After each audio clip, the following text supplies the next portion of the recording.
கட்டப்பனை நகரசபை சுகாதாரத்துறையின் தலைமையில் நடத்திய பரிசோதனையில் கடையிலிருந்து அழுகிய இறைச்சி கண்டுபிடிக்கப்பட்டது. 20 ஏக்கரில் செயல்பட்டு வரும் கொட்டாரம் ஃப்ரெஷ் மார்ட் என்ற கடையிலிருந்துதான் இறைச்சி கண்டுபிடிக்கப்பட்டது.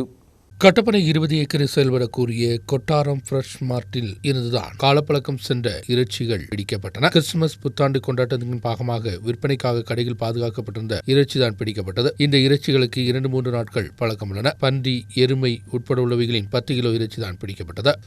പഴകിയ മാംസം അത് 2 ദിവസമെങ്കിലും പഴക്കമുള്ള മാംസമാണെന്ന് തോന്നുന്നു. അത് പന്നിയിറച്ചിയും പോത്തിറച്ചിയും കാളിറച്ചിയൊക്കെ ഉണ്ടായിരുന്നു. എന്തായാലും നമ്മളത് പിടിച്ചെടുത്ത് അത് കുഴിച്ചു മൂടി. കാരണം അത്രയ്ക്ക് ചീഞ്ഞ മണം ഒക്കെ ഉണ്ടായിരുന്നൊരു ഇതായിരുന്നു. മുനിസിപ്പാലിറ്റി അതിന് അനുമതി കൊടുത്തിരുന്നില്ല. അവിടെ കോൾഡ് സ്റ്റോറേജ് നടത്തുന്നതിന് വേണ്ടിയുള്ള അനുമതി മാത്രമേ നമ്മൾ കൊടുത്തിരുന്നുള്ളൂ. എന്തായാലും ആ സ്ഥാപനത്തിനെതിരെ നിയമപരമായിട്ടെല്ലാ നടപടി നമ്മൾ സ്വീകരിക്കും.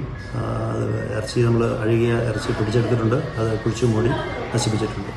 ഇത്തരത്തിൽ അനധികൃതമായിട്ട് പ്രവർത്തിച്ചു വരുന്ന എല്ലാ മാംസ വ്യാപാര സ്ഥാപനങ്ങളും നമ്മൾ റെയ്ഡ് നടത്തുകയും തുടർ നടപടി സ്വീകരിക്കുകയും ചെയ്യുന്നത്.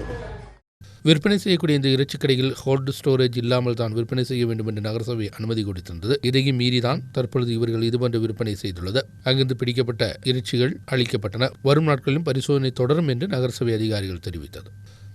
நியூஸ் பீரோ, கட்டப்பனை.